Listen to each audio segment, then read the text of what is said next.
నా 36 సంవత్సరంలో 7 నెలలు. ఫస్ట్ మార్చ్ 89లో జాయిన్ అయ్యాను. సో 36 సంవత్సరాల 7 నెలలు అవుతుంది. ఈ 36 సంవత్సరాల 7 నెలల్లో నేను ఎక్కడ పని చేసినా నాకు అర్థమైంది ఏంటంటే, నాకు ఎవ్రీవేర్ నేచర్ హ్యాస్ కోఆపరేటెడ్.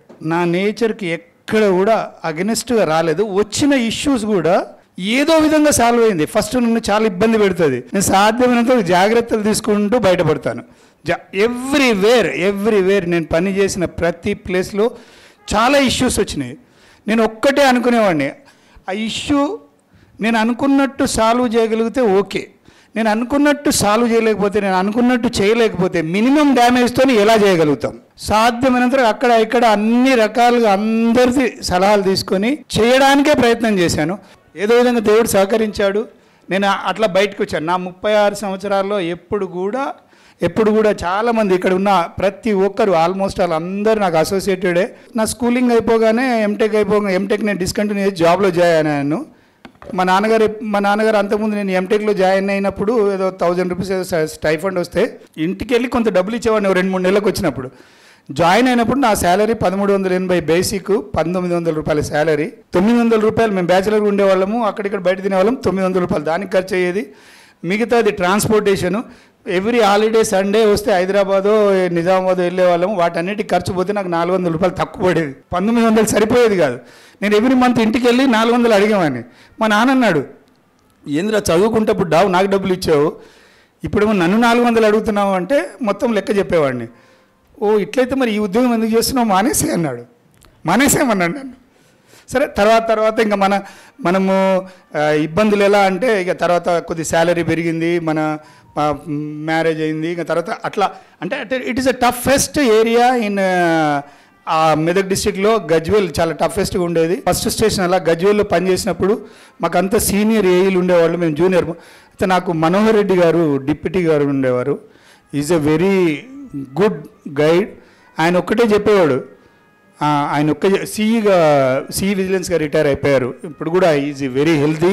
అప్పుడప్పుడు మెడికల్ బిల్స్కి వస్తున్నాడు. నేను డీసీగా ఉన్నప్పుడు కూడా 2-3 మెడికల్ బిల్స్ నేను సార్ట్అవుట్ చేసి చాలా హెల్తీ. ఆయన చాలా నేర్పించాడు నాకు వర్క్. ఫస్ట్ పక్కన ఒక ఎల్ఐ గారు అని ఉండేవారు, ఏఈ గారు, ఆయన కూడా చాలా వర్క్ నేర్పించారు. Even though is a diploma holder. ఎంటెక్లు బీటెక్లు అన్నింటికంటే కూడా ఆయన చాలా ఇంటెలిజెంట్ ఫెలో. ఏదైనా వర్క్ అసలు చేయితో రాస్తాడు. డ్రాయింగ్ అవి ఇవి ఏమి మనకి ఏ స్కేల్ ఉండదు. ఇప్పుడున్న కంప్యూటర్లు కూడా అంత బాగా పని నేర్పించేవాడు ఆయన. ఆ టైంలోనే సంజయరావు గారు డివిజన్లో ఉండేవారు, అదే డివిజన్లో ఉండేవాళ్ళం. అప్పుడు పరిచయము ఎక్కువ సార్ సీనియర్ కాబట్టి ఎక్కువ దగ్గరికి వెళ్ళేవాళ్ళకి కాదు. వేణుమాధవరావు గారు వాళ్ళందరితో ఫ్రీగా ఉండేవాళ్ళం, రాధాకృష్ణ అందరం. కానీ సార్తో కొద్దిగా అప్పుడు కూడా సార్ రిజర్వ్ ఉండేవాడు. అప్పుడు సార్ దుబ్బాకలో అక్కడే ఉండేవాడు. అప్పుడే ఆయన అన్ని మిషనరీ, హ్యాండ్ పంప్ ఇప్పడము, ఫిక్స్ చేయడము, గ్యాంగ్ మెన్లకు నేర్పడం. అప్పటి నుంచి సారు ట్రూ టెక్నికల్గా ఉండేవాడు. సార్ నన్ను అంటాడు కానీ సార్ కూడా చాలా డెప్త్కి వెళ్తాడు. ఏదైనా డౌట్ ఉంటే సార్ని అడిగేవాళ్ళము. అట్లా గజ్వేల్లో ఉన్నప్పుడు అలా జరిగేది. మనోహర్ రెడ్డి గారు ఏంటంటే, నాకు ఒక పెద్ద ఇన్సిడెంట్ జరిగింది ఒకసారి. అంటే గమ్మత్ ఇన్సిడెంట్. ఒక్కొక్కసారి 10 ఎంబుకులు తీసుకుపోయినా టక్ చెక్మేర్ చేసి ఇచ్చేవాడు. ఒక్కొక్కసారి చిన్నది డ్రైన్ తీసుకెళ్ళినా చెక్మేర్ చేసేవాడు కాదు. ఆయన నాకు ఒక లెసన్, ఏం సార్ నాకు ఒకసారి డౌట్ వచ్చింది, వచ్చేసి హైదరాబాద్ పోదాం పదా అని ఓ సైడ్కి తీసుకెళ్ళేసి డ్రైన్ కొలుస్తున్నాడు. ఆయన లిటరల్లీ టేప్ పెట్టి కొలుస్తున్నాడు. నాకు ఏం అర్థం కాలే. అప్పుడు 25,000 ఎస్టిమేట్ అంటే చాలా పెద్దది. 1500 డ్రైన్ కొలుస్తున్నాడు ఆయన. లేదు అశోక్, నువ్వు రేపు డిప్యూటీ అవుతావు, నీ దగ్గరకు ఒక సెక్షన్ ఆఫీసర్ వస్తే ఎలా చెక్ మెజర్ చేస్తావు అనేది ఆయన ఎస్టిమేట్ చేయకూడదు, నిన్ను ఎస్టిమేట్ చేయకూడదు. సారు వేరే విధంగా చెక్ మెజర్ చేస్తాడా, కొలిసి చేస్తాడా, చూడకుండా చేస్తాడా అంటే నిన్ను నువ్వు ఎస్టిమేట్ చేయనియొద్దు నీ సబార్డినేట్ని. అప్పుడు ఎస్టిమేట్ చేయనప్పుడు ఆయన అలర్ట్గా ఉంటాడు. ఆయన అలర్ట్గా ఉన్నప్పుడు పని బాగా జరుగుతుంది, ఎటువంటి డిపార్ట్మెంట్కి ఇబ్బంది జరగదని ఆయన ఫస్ట్ లెసన్ నేర్పించాడు ఆయన. అంటే మనని ఎదుటివాడు ఎస్టిమేట్ చేశాడు అంటే మన వీక్ పాయింట్ ఏదో పట్టుకుంటాడు. సో సాధ్యమైనంతవరకు మనని ఎస్టిమేట్ చేయనీయకుండా ఉండాలి అనేది ఆయన నాకు నేర్పించిన లెసన్. సార్ దగ్గర అయితే, సంజయరావు సార్ దగ్గర అయితే టెక్నికల్లీ టూ సౌండ్, కానీ సార్ ఏంటంటే చాలా సాఫ్ట్. అప్పుడప్పుడు ఎప్పుడు అంటుంటాను సార్ను, మీరు అన్నీ అపాత్రదానం చేస్తారు సార్ అని. నిజంగా కూడా అపాత్రదానమే చేస్తాడు, చాలా విషయాల్లో అపాత్రదానం చేస్తాడు. ఇప్పటికి కూడా మేమిద్దరం స్మితప్రజ్ఞుడు, చాలా మంచి వర్క్ అంతా చేస్తాడు. కానీ ఏం సార్ వాళ్ళని ఎందుకు ఏమోనయ్యా నాయన పులి కథలాగా వాడు నిజంగా వాడు అవసరం ఉందేమో ఇచ్చే పోతే పోయిందిలే అంటాడు. అట్లాంటి ఉదార స్వభావం ఉన్న సార్. అయితే గజ్వేల్లో ఉన్నప్పుడు అట్లాంటి ఇన్సిడెంట్ జరిగింది. తర్వాత గజ్వేల్ నుంచి నేను నిజామాబాద్ ప్రాజెక్ట్కి వెళ్ళాను. ప్రాజెక్ట్కి వెళ్ళగానే అక్కడ ఆ తెల్ల వెంట్రుకలైన రామారావు మొన్న కూడా చెప్పాను, ఆయన కలిశాడు. ఆయన దగ్గర డౌన్ టు ఎర్త్ వర్క్ చేయడం నేర్చుకున్నాను. అక్కడ ప్రాజెక్ట్లో ఇన్స్ట్రుమెంట్లు మేమే మోసుకెళ్లే వాళ్ళము, టేపులు మేమే తీసుకెళ్లే వాళ్ళము. ఎందుకంటే ఆర్డబ్ల్యూఎస్ ప్రాజెక్ట్ ఇక్కడేమో గజ్వేల్లో ఉన్నప్పుడు, వర్గల్లో ఉన్నప్పుడు నాకు 2 గ్యాంగ్ మెన్లు, 2 వర్క్ ఇన్స్పెక్టర్లు, ఎంతో కొంత రాజభోగం ఉండేది ఇక్కడ. అక్కడ పోయినాక మాకు ఎవరు లేరు, జేఈ లేదు, డిఏ అయినా డిప్టీ అయినా ఉరకాల్సిందే. అప్పుడు విజయ్ కుమార్ శర్మ సిఈ గారు ఉండే, ఒక వెహికల్ మాత్రం ఇచ్చేవాడు. సర్వే మేము లిటరల్లీ ఒకరు టేప్ పట్టుకునే వాళ్ళము, చౌడారెడ్డి అని ఒక ఆయన ఉండే, ఈ రామారావు ఉండే, ఒక 5-6 జైలు ఉండే. Literally down to earth work చేయ రామారావు గారు. అంటే ఎవ్రీ స్టేషన్లో ఐ లెర్న్ సంథింగ్. దాని తర్వాత నవిపేటకి వెళ్ళాను, రెగ్యులర్కి వెళ్ళిపోయాను. రెగ్యులర్కి వెళ్ళిన తర్వాత బైఫర్కేషన్ అయింది, మదనూరు వెళ్ళిపోయాను. మదనూరులో నేను పడ్డ ఇబ్బందులు నాకు ఇంకా అర్థం కాదు ఇక అది ఇప్పటికి కూడా. అప్పుడు ఆర్డబ్ల్యూఎస్ ఇది ఉండేది. ఇంకా అప్పుడు అక్కడ ఒక 1.5 మంత్ తర్వాత ఇంకా ఆ ఇన్సిడెంట్ చెప్పుకోవడం కూడా వేస్ట్, నేను లీవ్ పెట్టేశాను. లీవ్ పెట్టాక ఇమ్మీడియట్గా బాన్సువాడ తీసుకొచ్చారు. ఇంకా బాన్సువాడలో వర్క్ ప్రెషర్, విపరీతమైన వర్క్ ప్రెషర్. మినిస్టర్ గారు అప్పుడు మన పిఆర్ మినిస్టర్ గారు ఉండే శ్రీనివాసరెడ్డి గారు, పోచారం శ్రీనివాసరెడ్డి గారు పిఆర్ మినిస్టర్. విపరీతమైన వర్క్ ప్రెషర్. కానీ అయినా హాలిడేస్ ఉండేది కాదు. అప్పుడు పిల్లలు చిన్నోళ్ళు, అప్పుడు అక్కడే ఉండేవాళ్ళము. చాలా వర్క్ ప్రెషర్ ఉండేది. అప్పుడు ఈ నరేందరు వీళ్ళందరూ ఉండేవాళ్ళు. కానీ అక్కడ వర్క్ ప్రెషర్ ఉండేది కానీ వేరే ఏ ప్రాబ్లమ్స్ ఉండేది కాదు. ఆయన దగ్గర చాలా వర్క్ చేసే ఇంట్రెస్ట్ వచ్చేది. అక్కడ మనం నేర్చుకున్నది ఏంటంటే అడ్వాన్స్గా వర్కులు చేస్తారు, అన్నీ చేస్తారు, అక్కడ ఏం ప్రాబ్లం ఉండదు. దాని తర్వాత బాన్సువాడ నుండి ఇక్కడికి నర్సాపూర్ వచ్చేసాను. నర్సాపూర్లో ఆర్డబ్ల్యూఎస్లో చేశాను. అక్కడ బాగానే ఉంది, అక్కడే నాకేం ఇష్యూస్ రాలేదు. కానీ ఎక్కడ పోయినా కూడా నేను ఒకటే అనుకునేవాడిని, మనం చేసేది వీళ్ళకి ఏమైనా ఉపయోగపడుతుందా లేదా, మన ఎండ్ రిజల్ట్ ఏంది. ఆర్డబ్ల్యూఎస్లో మాత్రం మంచి సాటిస్ఫాక్షన్ వచ్చేది నాకు. ఓవరాల్గా నా ఆర్డబ్ల్యూఎస్ సర్వీస్లో 200 OHSRs కట్టించాను. ఒక 50 ఏమో నేను వదిలిపెట్టిపోయాను సగం చేసి, ఒక 100 నేను ఫుల్గా చేసేసాను ఎక్కడున్నా.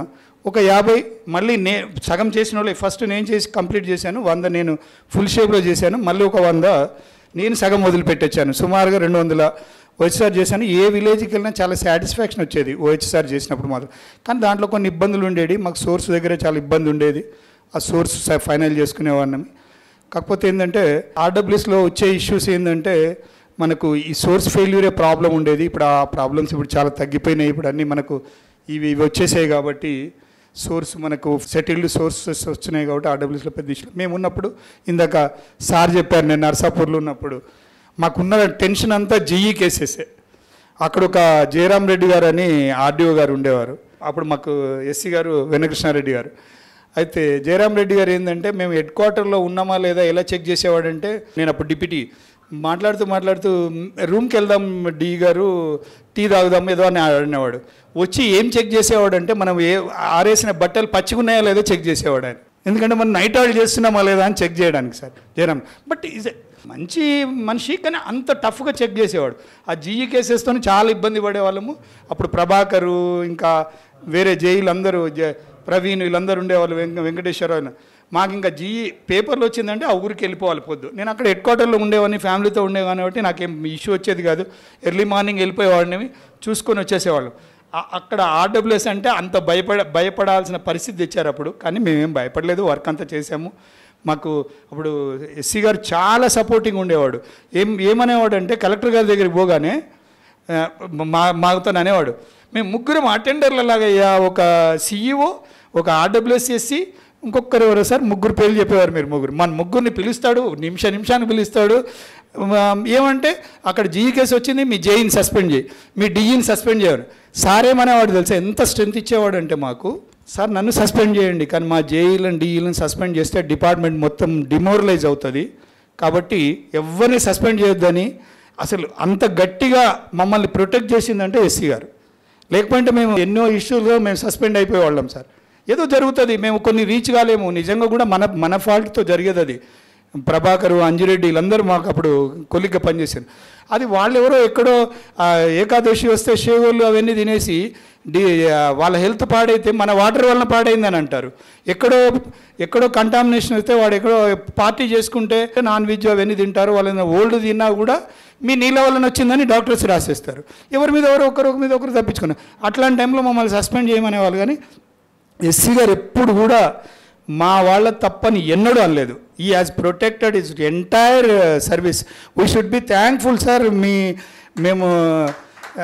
మేము ఎప్పుడు మీకు థ్యాంక్ఫుల్గా ఉండాలి. ఎందుకంటే అంత స్ట్రెంత్ ఇచ్చేవాళ్ళు. ఆ తర్వాత నర్సాపూర్ తర్వాత ఈ మళ్ళా బైఫర్కేషన్లో నేను జగదీశ్వర్ మేమంతా మేము పిఆర్కి ఆప్షన్ చేసాము. ఈ ఆర్డబ్ల్యూఎస్సి గోలా ఇవన్నీ ఎందుకని, అంతే తప్ప పిఆర్ మీద ఏదో వేరే మనం అనుకునే వేరే యాంగిల్తో మేమేమి ఇయ్యలేదు. ఇవన్నీ ఏంది రోజు పొద్దున్న లేస్తే ఇదే గొడవ. మాకు ఏంది అంత మంచి అనిపించలేదు. మాకు పైనుంచి అంత సపోర్ట్ లేదు. ఇప్పుడు సార్ లాంటి వాళ్ళు ఎప్పుడు ఉండరు కదా మనకు. రేపు ఏం జరుగుతుందో తెలియదు. అప్పుడు ఈఎన్సీ గారు మీ అందరికీ తెలుసు. అప్పుడు మనకు కొన్ని ఇష్యూస్ ఉండే. సడన్గా సార్ తీసుకునే డెసిషన్స్ మనకు కొద్దిగా ప్రాబ్లం అవుతుందేమో అని సడన్గా అందరం పిఆర్కి ఆప్ట్ చేసాము. అక్కడి నుంచి దుబ్బాకి వెళ్ళాను. దుబ్బాకి వెళ్ళగానే మళ్ళీ సిమిలర్ ఇష్యూ. మళ్ళీ నన్ను సస్పెన్షన్ దాకా తీసుకుపోయినారు. ఎవరు అంటే సారు నాకు ప్రాబ్లమ్స్ అలా దేవుడు కాపాడాడు తప్ప అంటే నా తప్పు లేదనుకుని కాపాడాడు ఏంటో తెలియదు. ఒక రోడ్డు మీద ఎవరి మీదనో కోపంతోనో సార్ చెప్పిన ఇందాక పెద్ద సార్ చెప్పాడు కదా, పెద్ద సార్ కంప్లైంట్ చేశాడు. కంప్లైంట్ చేస్తే మా తప్పేమి లేదు, సార్కి కూడా తెలుసు. మీ మీద కోపం కాదయ్యా, ఎవరి మీద సార్ వాళ్ళ మీద కోపం ఉంటే మేమందరం ఇరుక్కపోతాం కదా సార్. ఎస్సీ గారి మీదనో సిఈ గారి మీదనో కోపం ఉంటే జేఈడిఈ లేని ఎస్సీ గారి మీద మీరు యాక్షన్ తీసుకోలేరు, మమ్మల్నే తీసుకుంటారు అంటే మళ్ళీ ఆయన ఏదో చెప్పడము, అంటే మమ్మల్ని కన్విన్స్ అవ్వడము. అక్కడి నుంచి కూడా మేము బయటపడ్డాను. అంటే ఆ టైం ఎట్లా వచ్చిందంటే ముత్తంరెడ్డి గారు ఆయన చెప్పారంటే ఇంకా ఆగరు. మళ్ళీ ఆయనే కన్విన్స్ అయ్యి నేను ఒక్కటే అనుకుంటుంటే సరే ఏ పని చేసినా 3 ధర్మాలు పాటించాలి. అయితే వృత్తి ధర్మం కన్నా మనకు కరెక్ట్ అనిపించాలి, లేదు మన వ్యక్తి ధర్మం కన్నా కరెక్ట్ అనిపించాలి, సామాజిక ధర్మం కన్నా కరెక్ట్ అనిపించాలి, లేదు ఫ్యామిలీ ధర్మం కన్నా కరెక్ట్ అనిపించాలి. ఈ 4 ధర్మాల్లో ఏదో ఒక్కటి కరెక్ట్ అయినా మనం చేయొచ్చు అనుకుని చేసేవాడిని. కాబట్టి నాకు ఆ ఇబ్బంది రాలేదని నేను అనుకుంటున్నాను. అక్కడ కూడా బయటపడ్డాను. ఎందుకంటే మేము చేసింది ఏం లేదు. ఆయన కోల్డ్ మిక్స్ ఎందుకు చేసావో హాట్ మిక్స్ చేసే టైంలోని ఎస్సీ గారి మీద కోపంతో మా మీద కంప్లైంట్ చేశాడు. అంటే అందరి మీద చేశాడు. హాట్ మిక్స్ కోల్డ్ మిక్స్ మాకేం సంబంధం సార్ అంటే కూడా వినడు ఆయన. చివరిలో అర్థం చేసుకొని పాపం ఆయన అంత ఇదిగా ఉన్న అతను మాకు హెల్ప్ చేసి అంటే ఆయన తీసుకొచ్చాడు, బయటపడ్డాము ఆ రోజు. అట్లా దుబ్బాగా ఇన్సిడెంట్ అది. సరే సిద్దిపేట తర్వాత అయిపోయాను. మళ్ళీ అదే ముత్తంరెడ్డి గారు నాకు ఈకి కాన్సెంట్ ఇచ్చాడు, చేశాడు. ఇంకా మిగతా 3 ఎమ్మెల్యేలు కూడా చేశారు. అయిపోయినాక ఇంకో పెద్ద ఇష్యూ. సరే అట్లా మెల్లిమెల్లిగా బయటపడిపోయి అయిపోయిన తర్వాత సరే నాకు పర్సనల్ అవసరం ఉండి నేను ఏ స్టేషన్లో కూడా నా సొంతగా నేను బయటపడడానికి ప్రయత్నం చేసినా కానీ నాకు ఉండడానికి ప్రయత్నం చేయలే. నన్ను ఎవరు వెళ్ళిపోమని ఎప్పుడు చెప్పలే ఏ స్టేషన్లో కూడా. నేను ఏ స్టేషన్కి వెళ్ళినా వేకెంట్ పోస్ట్ కానీ రిటైర్మెంట్ పోస్ట్ వెతుక్కున్నా. ఈవెన్ నర్సాపూర్కి వచ్చింది కూడా లక్ష్మణ్ సార్ రిటైర్ అయ్యిండే సార్. రిటైర్ అయితే అక్కడికి వచ్చాను సార్. లక్ష్మణ్ సార్ అక్టోబర్లో రిటైర్ అవుతుందంటే వచ్చాను అప్పుడు. దాని తర్వాత దుబ్బాక రీపాట్రియేషన్లో వచ్చేసాను. దుబ్బాక నుంచి సిద్దిపేట అందరూ వాళ్ళు కాన్సెంట్తోనే జాయిన్ అయినా. అక్కడ నుంచి సరే అక్కడ కూడా మళ్ళీ 3 years 4 years కాగానే ఇంకొక స్టేషన్ వెళ్ళడానికే ప్రయత్నం చేశాను. ఇది నాకు ఉమామహేశ్వర రెడ్డి గారు చెప్పారు, రామ్ గోపాల్ రెడ్డి గారు కూడా చెప్పేవారు. ఎక్కడ కూడా 2.5 years కంటే ఎక్కువ పని చేయకూడదు. అట్లా నేను 2.5 years కానీ వేరే స్టేషన్కి వెళ్ళిపోతుంటే ఎక్కడ కూడా నన్ను వెళ్ళిపోమని అనలేదు. అక్కడ సిద్దిపేట నుంచి ఆర్డీలో ఛాన్స్ వచ్చింది. అప్పుడు పిల్లలు కూడా పెద్దగైనారు, వాళ్ళకు అవసరం కూడా ఉంది. లక్కీగా ఆర్డీకి వచ్చాను. యాక్చువల్గా మేము మహబూబ్నగర్ వెళ్ళిపోదాం అనుకున్నాను. మహబూబ్నగర్ కాన్సెంట్ కూడా ఇచ్చాడు పాపం రవీందర్ రెడ్డి గారు ఉండే. సడన్గా వాళ్ళ అమ్మాయి పెళ్ళి ఉంది, ఒక 2 నెలలు ఆగు అంటే నాకు 2 నెలలు ఆగితే మళ్ళీ ఈ అవకాశం పోద్దని నేను ఆర్డీకి వచ్చాను. ఆర్డీలో 5 ఏళ్ళు చేశాను. మళ్ళీ 5 ఏళ్ళ తర్వాత కంపల్సరీ డిపార్ట్మెంట్ రావాలంటే మళ్ళీ మహబూబ్నగర్ వెళ్ళాను. మహబూబ్నగర్లో 4 ఏళ్ళు చేశాను. అక్కడ కూడా 4 ఏళ్ళు కాగానే అవకాశం వచ్చింది, బయటపడ్డాను. అప్పుడు సత్యనారాయణ రెడ్డి గారు నువ్వు ఎలా వస్తే నువ్వు ఎస్సీ పోస్ట్ ఇస్తాను, ఎక్కడ పోతావు అంటే నేను ఎక్కడ పోతాను నాకు తెలియదు సార్, నేను ఎక్కడ సూట్ అవుతున్నాను మీకే తెలుసు నాకంటే ఎక్కువ. ఎందుకంటే సార్ మైండ్లో ఏదో డిసైడ్ అయి ఉంటాడు. సార్ లేరు ఈరోజు, సార్ మైండ్లో ఏదో డిసైడ్ అయి ఉంటాడు అశోక్ ఇక్కడ సూట్ అవుతాడని. మళ్ళీ మనం అది అడగడం ఎందుకని ఆయనే అడిగాను. ఆయనే డీసీగా రమ్మన్నారు, మనోహర్ని అడిగాను, వాడు రానన్నాడు. నువ్వు రా అంటే డీసీగా వచ్చాను. డీసీగా కూడా చాలా టఫ్గా ఉండేది. ఏంటంటే మనం ఇంజనీరింగ్ నుంచి వస్తాము, మనకి అడ్మినిస్ట్రేటివ్ స్కిల్స్ అస్సలు తెలియవు. మనం ఎంతసేపు ఎప్పుడు శ్రీనివాసరావు గారు అంటారు, మనం ఎంతసేపు డిస్పోజల్ చూస్తాం సార్, కానీ క్వాలిటీ మనకేంటంటే వర్క్ క్వాలిటీ చేయాలని ఉంటుంది కానీ సాధ్యమైనంత వరకు అయిపోతే చాలే అని హ్యుమానిటేరియన్ గ్రౌండ్లో వచ్చి హెల్ప్ చేస్తున్నాం అని ఒకనే రూల్స్ ఎక్కువ పాటించము, దాంతో మనం ఇబ్బందులు పడతాం ఇంజనీర్లు అని ఎప్పుడు చెప్తాడు శ్రీనివాసరావు. అయితే ఇక్కడ డీసీకి కూడా చాలా టఫ్గా ఉండేది. ఆ టైంలో ఈఎన్సీగా సార్ వచ్చారు. అక్కడ నాకు ఎంత ఫ్రీడమ్ ఇచ్చాడంటే సార్ ఇప్పుడు చెప్తున్నాడు నేను చేశాను అంటున్నాడు, కానీ సార్ ఫ్రీడమ్ ఇవ్వకపోతే నేను ఏమీ చేసేవాడిని కాదు. మొత్తం సీనియారిటీస్ గమనించినాక ఓన్లీ మన ప్రాబ్లమ్స్ అన్నీ మనం పోట్లాడుకుంటున్నాం తప్ప ఒరిజినల్గా బయటోడు ఎవ్వడు మన దాంట్లోకి రావట్లేదు. మన కంపారిజన్ ప్రాబ్లమ్స్ అసలు ఆ సీనియారిటీలో ఒరిజినల్గా ప్రాబ్లమ్స్ ఏం లేవు. Rules are very clear, only మన పర్సెప్షనే కరెక్ట్గా లేదు. మనం ఒక్కొక్కరం ఒక్కొక్క రకంగా అప్పుడున్న వాళ్ళు వాళ్ళ ఆలోచన విధానానికి తగ్గట్టు చేసుకోవడం వల్లనే ప్రాబ్లమ్స్ ఉన్నాయని నేను సార్కి చెప్తే, లేదు నీకు ఫుల్ ఫ్రీడమ్, నువ్వు ఏం చేస్తావు చెయ్యి, బట్ నాకు సెటిల్ చేయి. సార్ 100% పర్ఫెక్ట్గా ఎవరం చేయలేం. ఓన్లీ ద థింగ్ మనం ఇప్పుడు మన డిపార్ట్మెంట్ దృష్టిలో పెట్టుకొని కొద్దిగా అటు ఇటుగా చేయగలుగుతాం, కానీ కరెక్ట్గా ఎవరం చేయలేం సార్. మనం మెజారిటీ పీపుల్కి బెనిఫిట్ అయ్యేటట్టు చేద్దాం సార్ అంటే సార్ కూడా చాలా ఫ్రీడమ్ ఇచ్చాడు. ఆ టైంలో అది చేయగలిగాము. కానీ ఇక్కడ డీసీగా మాత్రం నాకు అంటే మిగతా స్టేషన్లో ఎంత సాటిస్ఫాక్షన్ ఉందో డీసీగా మాత్రం చాలా సాటిస్ఫాక్షన్ ఉంది. ఎందుకు ఉంది అంటే సుమారుగా 100 పైన ప్రమోషన్స్ మన డిపార్ట్మెంట్లో ఒక్కసారి సంజీవరావు గారి పీరియడ్లో ఇవ్వగలిగినాము. Only credit goes to Sanjeevarao sir. Miracle sir మీ టైంలో 100 మంది పైన ప్రమోషన్ ఇవ్వడము, అది మీరు ఇచ్చిన ఫ్రీడమ్. మేము ఎంత కష్టపడ్డా అది రీఆర్గనైజేషన్. ఇందాక చంద్రమౌళి గారు చాలా అంటే 36 అవర్స్ వర్క్ చేశాడండి ఆయన. 36 అవర్స్ కంటిన్యూస్గా. ఈ పెద్ద మనిషి తక్కువ మనిషి అనుకుంటారా మీరు? రాత్రి 11ంటికి ఏం చేస్తాడు తెలుసా? కూర్చొని ఉంటాడు. అలా ఇలా ఒక 5 నిమిషాలు నడిచే ఇట్లా కూర్చొని ఒక 10 నిమిషాలు నిద్రపోతాడు. నిద్రపోయి లేచి వాకింగ్ చేసి చాలా అశోక్ కూర్చుందామంటాడు. అప్పుడు మాకేమో నిద్ర వస్తుంటుంది. 36 అవర్స్ కంటిన్యూస్గా వర్క్ చేయించాడు. అంటే ఇన్ ద ఇంట్రెస్ట్ ఆఫ్ వర్కే. మాకు ప్రొఫెషనల్గా ఎప్పుడు పోట్లాడుకునే వాళ్ళము. పర్సనల్గా సార్తో నాకు ఎటువంటి ఇదేం లేదు. సార్ అంటే చాలా రెస్పెక్ట్, కానీ చాలా భేదాభిప్రాయాలు ఉండేది, పోట్లాడుకునే వాళ్ళము. కానీ మళ్ళీ సార్ చెప్పింది నేను వినడమో, నేను చెప్పింది సార్ కన్విన్స్ అవ్వడమో జరిగేది ఎవ్రీ టైం. 36 అవర్స్ వర్క్ చేయించాడు. వర్క్ చేయించి ఒక కొలిక్కి తెచ్చాడు reorganisation. It is nothing but sir effort, sir మీద ఉన్న నమ్మకం ఇంపార్టెంట్. సార్ మీద నమ్మకం ఏంటంటే ఈయన తప్పు చేయడనే నమ్మకం హరీష్ రావు గారికి ఉండడము, హరీష్ రావు గారు మళ్ళీ స్మితా సబర్వాల్ గారు కూడా నమ్మడం వల్ల మేము చేయగలిగాం. మేము ఎంత కష్టం చేసినా మా మీద ఫెయిత్ లేకపోతే మేము ఆ రీఆర్గనైజేషన్ చేసేవాళ్ళం కాదు. ఈరోజు రీఆర్గనైజేషన్ చేయడం వల్ల ఈ రో అంతా సీఈలు కూర్చున్నారు, లేకుండా ముగ్గురే సీఈలు. ఇప్పుడు 7 + 1 అది అంటే జస్ట్ హయ్యర్ క్యాడర్ చెప్తున్నాను. అట్లా చాలా క్యాడర్లలో ఇదే కనుక మనకి ఇష్యూస్ లేకపోయింటే 3 సంవత్సరాల క్రితం మనం సెటిల్ అవుతుంటిమి. 3 సంవత్సరాల క్రితం మనం ఈఈలు అయిపోతుంటిమి, 3 సంవత్సరాల క్రితం మేము ఎస్సీలు అయిపోతుంటిమి. అలా కనుక అయ్యుంటే మేము సీఎం ఆఫీస్ చుట్టూ జిఏడి చుట్టూ ఎగ్జామ్షన్ కోసం తిరగాల్సిన అవసరం వచ్చేది కాదు. ఒకరోజు సార్ మాకు ఎంత టెన్షన్ పెట్టాడు, మీది క్యాన్సిల్ అయిపోయింది జిఏడి అని చెప్తాడు. పోయి ఆ రోజు అదే కదా సార్ ఎస్సీ ప్రమోషన్ ఇచ్చిన రోజు, ఏమో అయిపోయింది, పోస్ట్పోన్ అయిపోయిందని చెప్పాడు. కానీ యాక్చువల్గా సారు వాళ్ళు ఇచ్చిన టైంకి వెళ్ళాడు. సార్ వెళ్ళలేదని వాళ్ళు క్యాన్సిల్ చేసామని, అంటే మీరు రాలేదు కాబట్టి మేము పోస్ట్పోన్ చేసామని, మేము చేయట్లేదని చెప్పారు. లేదు మీరు ఇచ్చిన టైంకి వచ్చానని. అంత గట్టిగా మాట్లాడే ఈఎన్సీ ఎవరు ఉండరు. ఆయన అంత గట్టిగా సెక్రటరీలతోని, చీఫ్ సెక్రటరీలతోని అంత గట్టిగా మాట్లాడు. మీరు ఇచ్చారు ఈ టైము, నేను 5 నిమిషాల ముందే ఉన్నాను, మీరు మిగతా డిపిసిస్ అన్నీ అయిపోయినాయని మా డిపిసి ప్రీఫోన్ చేయడం అనేది నా తప్పు కాదు, నేను టైమ్లీ ఉన్నాను ముందు అని చెప్పి మళ్ళీ మా డిపిసి చేపించి వచ్చి ఎంత నిబద్ధంగా కూర్చున్నాడంటే, అశోక్ క్యాన్సిల్ అయిపోయినట్టు కన్సిడర్ చేయలేదంటే మేము ఏమో సార్ మీరు ఎప్పుడు అంటారు కదా యోగం ఉంటే అవుతుందో లేకుంటే లేదని అంటే, అప్పుడు మెల్లిగా చిన్న నవ్వు, అది కూడా నవ్వు కూడా మొత్తం రాదు, సార్ దగ్గరికి వెళ్ళి కొద్దిగా కనపడుతుంది, అయిపోయింది సక్సెస్ అయినారు మీ ముగ్గురి మన ముగ్గురి అప్పుడు శివకుమార్, నాది, కనకరత్నం గారిది, మా ముగ్గురికి అప్పుడు ఎస్సీ ప్రమోషన్ అప్పుడు వచ్చింది. అట్లా సార్ టైంలో చాలా చేయగలిగాము. అలా డీసీ అయిపోయాక సిఈ అయ్యాను. సిఈ అయ్యాక సరే నేను ఎప్పుడు కూడా ఈ పోస్ట్ కావాలని, నాకు ఇంకొక పక్క అడిషనల్ పోస్ట్ ఇస్తే నేను ఎప్పుడు కూడా డిటాచ్ చేసుకోవడానికి చేశాను. సార్తో కూడా అదే అంటాను, మీరు ఒక్క శాలరీ ఇస్తున్నారు, 2 పనులు చేయమంటే నేను చేయను, ఇంకొక పని ఖాళీగా ఉంటే ఇంకొకరు వస్తారు, వాళ్ళ అవకాశం ఉంటుంది, వాళ్ళు వస్తారు, వేరే వాళ్ళ అవకాశం నేను తీసుకుంటే, నాకున్న థియరీ ఏంటంటే వేరే వాళ్ళది మనం తీసుకుంటే నాకు తగ్గుతుంది, అంతే కదా. నేను 2 పోస్టులు చేశాను అనుకో, నాకు ఇంకొక పోస్ట్ ఎక్కడో తగ్గుతుంది, మరి ఎందుకు నా పోస్ట్ నేను చేసుకుంటే పోతుంది కదా, వాళ్ళ పోస్ట్ నేను ఎందుకు చేసుకోవాలా అని అలా సార్ దగ్గర సిఈ అయిన తర్వాత అప్పుడు కూడా చిన్న ఇబ్బంది పెట్టాడు నన్ను. నేను మెచ్చుకుంటున్నాను కాదు, నీకు ఇక్కడ ఏమవసరం ఉంది, నువ్వు ఫీల్డ్కి వెళ్ళి ఎందుకు వెళ్ళవు అంటాడు. లేదు సార్ నేను చేయలేను, ఫీల్డ్కి వెళ్ళలేనంటే. లేదు, ఆయనను కన్విన్స్ చేయాలంటే చాలా కష్టం. నన్ను అంటాడు కానీ ఆయనను కన్విన్స్ చేయడం చాలా కష్టము. చివరికి ఆ పోస్టులు తగ్గడము పెరగడము వాటి మీద చాలా డిస్కషన్ అయ్యి మనకి ఇన్ని పోస్టులు ఉంటేనే మనము ఇది ఉంటామని ఆఫీస్ పోస్టులను కాపాడుకొని ఎప్పుడు అనేవాడు నన్ను, నువ్వేందయ్యా ఆఫీస్ పోస్టులను దాచిపెడుతున్నావు అనేవాడు.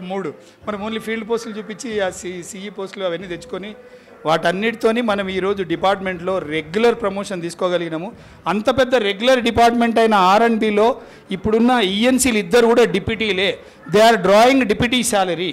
నేను ఇది ఎందుకు అంటున్నానంటే రెగ్యులర్ శాలరీకి డిప్యూటీ శాలరీకి చాలా ప్రాబ్లం ఉంటుంది. నేను ఆర్డీలో పనిచేసినప్పుడు ఐ వాజ్ ద ఇన్ఛార్జ్ ఇయ్యి. వాళ్ళు ఎలా చూసేవాళ్ళంటే వాళ్ళు అసిస్టెంట్ డైరెక్టర్, జాయింట్ డైరెక్టర్ అట్లా క్యాడర్ చూస్తారు. మనది ఏడీ క్యాడర్ అంటారు వాళ్ళు.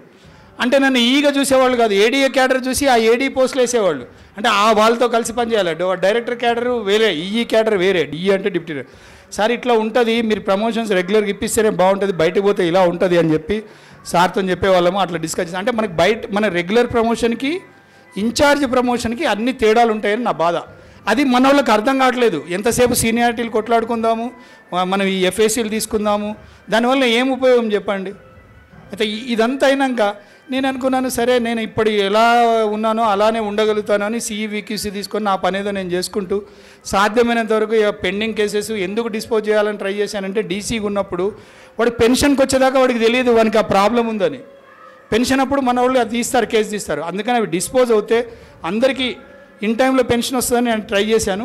సరే కొంతవరకు చేయగలిగాము. మన CQC స్టాఫ్ కూడా చాలా బాగా కోఆపరేట్ చేశారు. జవహర్రెడ్డి గారు కానీ మిగతా స్టాఫ్ కానీ కూల్గా చేసేవాళ్ళు, చాలా బాగా కోఆపరేట్ చేశారు. దాంట్లో కొన్ని చేయగలిగాము. సరే ఇంకా నేను రిటైర్ అయిపోతాను కదా హ్యాపీగా అనుకున్నాను. అనుకోకుండా మళ్ళీ ఈ ఇష్యూ వచ్చింది. నేను ఎప్పుడు కనకరత్నం గారిని అనేవాడిని, అన్న నువ్వు ఎక్స్టెన్షన్ తెచ్చుకో, మేము హ్యాపీగా రిటైర్ అయిపోతాము మేము అందరం అని. పాపం ఎక్స్టెన్షన్ తెచ్చుకున్నాడు కానీ ఇట్స్ అవర్ బ్యాడ్ లక్. ఆ క్రిటికల్ టైంలో ఇక్కడికి వచ్చాను. అయితే నేనేమనుకున్నాను, ఈ 2.5 నెలల్లో నేను ఇన్ని రోజులు కాపాడుకున్న నా క్యారెక్టరు, నా పద్ధతో ఏదో ఖచ్చితంగా చెప్పాను, నేను ఇలా అయితేనే చేస్తాను, లేదంటే నేను పక్కకి వెళ్ళిపోతాను, నాకు అవసరం లేదు అంటే. ఏదో జరిగిన ఇన్సిడెంట్ అనుకోండి, లేకుంటే నా టైం బాగుంది కాబట్టి అందరు కోఆపరేట్ చేశారు. ఆఫీస్ వాళ్ళు, అక్కడున్న నాన్ ఆఫీషియల్స్ కానీ, సెక్రటరీ గారు కానీ అందరు కోఆపరేట్ చేయడం వల్ల ఈ 2.5 months నేను అనుకున్న పద్ధతిలోనే, ఇప్పటికీ ప్రతి ఫైల్ కూడా నేను అనుకున్న పద్ధతిలోనే డిస్పోజ్ చేశాను. కానీ ఏది కూడా నేను డీవియేట్ చేయలేదు. నేను రిటైర్ అయిపోతున్నా కాబట్టి నాకు ఆ ఇష్యూ లేదు. I should be thankful to the God and nature. And first of all నేను మర్చిపోయింది ఏంటంటే మా అమ్మ నాన్న, మా కుటుంబ సభ్యులు అందరూ నాకు చాలా కోఆపరేట్ చేశారు. నేను చాలా చిన్నవాడిని, లాస్ట్ వాడిని, నన్ను చాలా ముద్దుగా పెంచారు. నాకు అసలు కష్టపడ్డము పని చేయడం అంటే డిపార్ట్మెంట్లోకి వచ్చినాక, లేకుంటే మా ఆవిడని పెళ్లి చేసుకున్నాకనే పని చేయడం అలవాటైంది. అంతకంటే ముందు నాకు పని చేయడం అసలు అలవాట్లేదు. More over I should be thankful to her for ఇదంతా చేయడానికి. కూడా నేను ఎర్లీగా 5 o'clock బయలుదేరినా కూడా పెరుగన్నమన్న పెట్టించేది. 4:30కి లేచి పెరుగన్నమన్న పెట్టించేది. అది చేస్తున్నాను. నేను డ్యూటీలోకి వెళ్ళినా అంటే ఇల్లు మర్చిపోయేవాడిని. ఇల్లు మర్చిపోవాలి అంటే ఆమె అట్లా కష్టపడేది. నా పిల్లల గురించి కూడా ఇక్కడ ఆర్డీలో ఉన్నప్పుడు కానీ అంతకంటే ముందు కానీ మొత్తం ఆమె చూసుకునేది. ఫ్యామిలీ కెరీర్ మొత్తంలో కూడా ఇందాక ఎవరో నరేంద్ర ప్రసాద్ 50% అన్నాడు కానీ 50 కాదు, 99% credit goes to her only. మా అన్నయ్యలు కానీ మా వదినలు కానీ నేను లాస్ట్ సంతానం అవడం వల్ల అమ్మగారితో అంత ఇది లేదు. మా వదినలతోని అక్కలతోని ఎక్కువ అటాచ్మెంటు. మాకు అమ్మ అంటే అక్కలే కనపడేవాళ్ళు ఎక్కువ. మా అన్నగారు కానీ నన్ను బాగా ముద్దుగా పెంచారు. ఏమి ఇబ్బంది పెట్టలేదు. ఎప్పుడు నన్ను చిన్నోడిగానే చూశారు. పెళ్ళైనా కానీ నేను పెద్దోడిని అనుకుంటున్నాను నేను. అట్లా మా ఆవిడ సహకారం చాలా ఉంది. మా పిల్లలు కూడా అంటే ఏదైనా రెసిస్ట్ చేసేవాళ్ళు, లేదు ఇలానే చేయు అంటే సరే రెసిస్ట్ చేసేవాళ్ళు కానీ మళ్ళీ ఫాలో అయ్యేవారు. ఇందాక అంటున్నాడు కదా మా బాబు కూడా ఎవ్రీవేర్. వాడు ఐఐటీలో సక్సెస్ కావడానికి కానీ, మా పాప ఇంజనీరింగ్లో జాయిన్ కావడానికి కానీ మ్యాక్సిమం కృషి చిన్నప్పటి నుంచి కూడా ఆమెదే కృషి. I should be thankful to her. సభాముఖంగా చెప్తున్నాను, ఇంట్లో ఎప్పుడు చెప్పలేదు, ఫస్ట్ టైం చెప్తున్నాను. I should be thankful to her. ఎందుకంటే నేను జాబ్లో నిశ్చింతగా వర్క్ చేసుకోగలిగినానంటే నాకు ఎటువంటి ఇంటి సైడు నాకు ఎటువంటి చింత లేదు. ఈవెన్ మా ఫ్యామిలీ మెంబర్స్ కూడా అందరు ఎల్డర్స్, చాలామందికి కుటుంబ బాధ్యతలు ఉంటాయి, అటువంటిది కూడా నాకు ఏం లేదు. కాబట్టి I should be thankful to my elders also. నాకు ఎటువంటి ఇబ్బందులు వాళ్ళేమి నా మీద ఏం బాధ్యతలు ఏం పెట్టలేదు కాబట్టి నేను ఫ్రీగా ఉద్యోగం చేసుకోగలిగాను, నేను అనుకున్నట్టు చేయగలిగాను. నేను రిటైర్మెంట్ వరకు కూడా నేను అనుకున్నట్టు ఉండగలిగాను. అయితే నేను ఒక్కటే అనుకుంటాను, మనం అనుకున్నది కనుక గట్టిగా అనుకుంటే మనం నేచర్కి కనుక ఏది ఇస్తే అది బ్యాక్ వస్తుంది. కాబట్టి నాకు వచ్చిన జైలు కానీ, నేను జైలుగా ఉన్నప్పుడు ఎంత నిజాయితీగా ఉన్నానో నాకు వచ్చిన జైలు కూడా ఎవ్వరు నన్ను ఇబ్బంది పెట్టలేదు, అట్లానే డిఈలు కూడా ఎవ్వరు ఇబ్బంది పెట్టలేదు. కాబట్టి నాకు ఎక్కడ నష్టం జరగలేదు. నాకేమనిపించింది అంటే మనం నేచర్కి ఎక్కడ నష్టం చేయలేదు, ఎవరికి నష్టం చేయలేదు. కాబట్టి నాకు కూడా ఎవ్వరు నష్టం చేయకుండా నాకు పరిస్థితులని సహకరించి ఈరోజు ఎటువంటి బ్యాక్ పేపర్ అంటే ఒక స్టేషన్ నుంచి ఇంకొక స్టేషన్కి వెళ్ళాలంటే వెళ్ళేటప్పుడల్లా ఒక సర్వీస్ బుక్, ఒక ఎల్పిసి రావాలని కోరుకునేవాడిని. ఈరోజు కూడా పెన్షన్ పేపరు, నా సర్వీస్ బుక్ రావాలని కోరుకున్నాను. నా పెన్షన్ కూడా ఎస్టాబ్లిష్మెంట్ వాళ్ళు చాలా కోఆపరేట్ చేసి నాకు ఇన్ టైంలో పెన్షన్ కూడా శాంక్షన్ చేశారు. నాకు ఆల్రెడీ పెన్షన్ కూడా శాంక్షన్ అయిపోయింది. సో జనరల్గా పెన్షన్ మా కొలీగ్స్ అందరికి కూడా తెలుసు, పెన్షన్ అనేది చాలా పాపం టైమ్లీ వస్తే చాలా హ్యాపీగా ఫీల్ అవుతాము. ఆ పెన్షన్ పేపర్ కూడా వచ్చేసింది. ఇంత మంచి డిపార్ట్మెంట్లో, ఇంత రూరల్ సర్వీస్ చేసే డిపార్ట్మెంట్లో పనిచేసినందుకు నేను చాలా గర్వపడుతున్నాను. ఎందుకంటే నాకు పిఎస్సిలో ర్యాంక్ వచ్చింది, నేను సెకండ్ ర్యాంక్ హోల్డర్ని. అప్పుడు ఆర్ఎండ్బిలో 2 పోస్టులే ఉండే, ఒక వేరే ఓసీకి వచ్చేసింది కాబట్టి నాకు రాలేదు. నేను పిఆర్కి వచ్చిన, అయ్యో ఆర్ఎండ్బి రాలేదని నేను చాలాసార్లు బాధపడ్డాను ఫస్ట్లో. తర్వాత నేను ఉద్యోగం మానేస్తానన్నాను. ఇందాక మా బావగారు వచ్చారు కదా, లేదు లేదు నువ్వు చెయ్యాలని అనేవాడు, గజ్వేల్లో ఇబ్బందులకు మానేస్తాననేవాడిని. కానీ ఈ పొజిషన్కి వస్తానని నాకేం తెలియదు ఆ రోజు, అది అలా వచ్చేసాను. సో ఆర్ఎండ్బి కంటే మన డిపార్ట్మెంట్లో పనిచేయడంలో మనకు చాలా సాటిస్ఫాక్షన్ ఇస్తుంది. వేరే డిపార్ట్మెంట్స్ కంటే మనము రెగ్యులర్ నీడీ పీపుల్కు డైరెక్ట్ సర్వీస్ చేస్తాము. కాబట్టి మన డిపార్ట్మెంట్లో పనిచేసినందుకు నాకు చాలా గర్వంగా ఉంది. నాకు పని చేసిన ప్రతి ప్లేస్లో, ఇప్పుడు రీసెంట్గా వచ్చిన సీఈలు కూడా నాకు ఈ 2.5 నెలల్లో వచ్చిన ప్రతి సీఈ గారు చాలా కోఆపరేట్ చేశారు. రామ్మోహన్ గారు కానీ, జోగారెడ్డి గారు కానీ, ప్రకాష్ గారు కానీ, సమత గారు టఫ్ పేపర్ ఇచ్చాను ఆమెకి, చాలా ఈజీగా సాల్వ్ చేసింది చాలా విషయాల్లో. నాకు సెక్రటరీ గారి దగ్గర చాలా టఫ్ అనిపించేది, ఆమె చాలా ఈజీగా సాల్వ్ చేసుకొచ్చేసింది. అట్లా ప్రతి ఒక్కరు they have cooperated me a lot. CEs, establishment వాళ్ళు కూడా నాకు వాళ్ళందరూ తెలుసు కాబట్టి నేను ఎలా ఉంటానో ఇందాక రమేష్ చెప్పాడు కదా, నేను ఊరికే టెస్ట్ చేసి మొదలు డెసిషన్ చెప్తాను, తర్వాత ఆయన నెక్స్ట్ డే మారుతాడని అన్నాడు. నేను నీకు ఇచ్చింది ఓపెన్ చేసి ఇచ్చాను, నువ్వు ఎక్కడ కట్ చేయాలో నాకు తెలుసు, నా దగ్గరికే వస్తుంది కదా, నువ్వు నోటు పెడితే డ్రాఫ్ట్ నాకే వస్తుంది కదా, అట్లా నేను ఓపెన్ చేసి ఇచ్చేవాడిని. తర్వాత మారాడని సార్ నా వ్యూలో నువ్వు ఎక్కడ దాకా పోతావో చూడడానికే చేశాను తప్ప నీ మీద నాకేం కోపం లేదు, ఆ ఇష్యూ మీద నాకేం కోపం లేదు. నాకు క్లారిటీ ఉంది. ఆ ఇష్యూను నేను ఏం చేయాలనుకున్నాను, ఎటువంటి ఓడీలు ఇవ్వద్దు అనుకున్నాను నేను జాయిన్ అయిన రోజు. ఉన్న ఓడీలను కదిపితే చాలా ఇబ్బంది పడతారు, వాళ్ళు ఏదేదో కష్టాలు పడి వచ్చారు. ఎటువంటి ఓడీలు ఇవ్వద్దు అనుకున్నాను.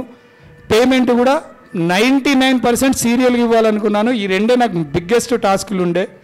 ప్లస్ ఫైల్స్ ఏ రోజు ఆ రోజు డిస్పోజ్ చేయాలనుకున్నాను. నాకు చేయడానికి మా షానాజ్ అటెండర్ కానీ, అంతకుముందు డీసీ ఉన్నప్పుడు మన గోపాల్ రెడ్డి కానీ, ఆయన రామచందర్ కానీ చాలా బాగా కోఆపరేట్ చేశారు. సారు డీసీగా ఉన్నప్పుడు స్టాఫ్ అందరూ కోఆపరేట్ చేశారు. Even drivers, attenders. సిద్దిపేటలో నేను మర్చిపోయాను, చంద్రయ్య అని మా గ్యాంగ్ మ్యాన్ ఉండే, ఎంత మంచి వంట చేసి పెట్టేవాడు అంటే, నేను చాలాసార్లు మా రిలేటివ్స్ అనేవాళ్ళు, నువ్వు అత్తమ్మని గుర్తు చేసుకోవేమో కానీ చంద్రయ్యని గుర్తు చేసుకుంటామని అనేవాళ్ళు. చాలా బాగా సపోర్ట్ చేసేవాడు. చాలా అంటే చాలా. మాకు ఇన్ టైంలో ఎక్కడన్నా ప్రోగ్రామ్ ఉంటే కూడా అక్కడికి తీసుకొచ్చి ఇచ్చేవాడు వంట. మేము 10 మంది ఉన్నామంటే అక్కడ తెచ్చిచ్చేవాడు. అంటే వీళ్ళందరి సహకారంతో మనకు అటెండర్ కానీ, మన డ్రైవర్స్ కానీ, మిగతా సబ్ స్టాఫ్ కానీ, మన మినిస్ట్రియల్ స్టాఫ్ కానీ, టెక్నికల్ స్టాఫ్ కానీ, మన ఐఆర్ ఆఫీసర్స్ కానీ, చాలా ఎక్కడ పోయినా నాకు మంచి అవకాశాలు ఇచ్చారు, మంచిగా నన్ను నమ్మారు. నేను కూడా వాళ్ళ నమ్మకాన్ని వమ్ము చేయకుండా నా విద్యుక్త ధర్మం పూర్తిగా సాటిస్ఫైడ్గా చేశానని నేను అనుకుంటున్నాను. నేను ఎవరినన్నా హార్ష్గా ఎక్కడన్నా ఈ టోటల్ సర్వీస్లో మాట్లాడి ఉంటే, in the interest of work ఏదైనా స్పెల్ అయి ఉంటే ప్రతి ఒక్కరూ నన్ను క్షమించాలని కోరుకుంటూ, ఈరోజు ఇంత టైం స్పెండ్ చేసి నా మీద అభిమానంతో అందరూ వచ్చినందుకు నా ఫ్యామిలీ మెంబర్స్ అందరికీ మరియు కుటుంబ సభ్యులకి, నా కొలీగ్స్కి, మా ఆఫీసర్స్ అందరికీ, మీ వచ్చిన సహోద్యోగులందరికీ, పర్టికులర్లీ ఇక్కడున్న శానిటేషన్ స్టాఫ్ చాలా మంచి స్టాఫ్, సబ్ స్టాఫ్, అటెండర్స్ కానీ, it's a very good office. సరే, మనం మంచిగా ఉంటే మంచిగా ఇస్తుంది అనేది నేను ప్రూవ్ చేయాలనుకున్నాను, ప్రూవ్ చేస్తున్నాను. ఈ 3 ఏళ్ళ నుంచి నేను చేసింది అది. మనం ఏది ఇస్తే సొసైటీ నుంచి అదే మనకు వస్తుంది అనేది నేను నమ్మిన సిద్ధాంతము. అదే నాకు వచ్చింది. I'm very much thankful to everybody. నా జర్నీలో 36 సంవత్సరాల 7 నెలల జర్నీలో ప్రతి ఒక్కరు, పొలిటీషియన్స్ ప్లస్ స్టాఫ్, నా కొలీగ్స్, హైయర్ ఆఫీసర్స్ అందరికీ ధన్యవాదాలు తెలుపుకుంటూ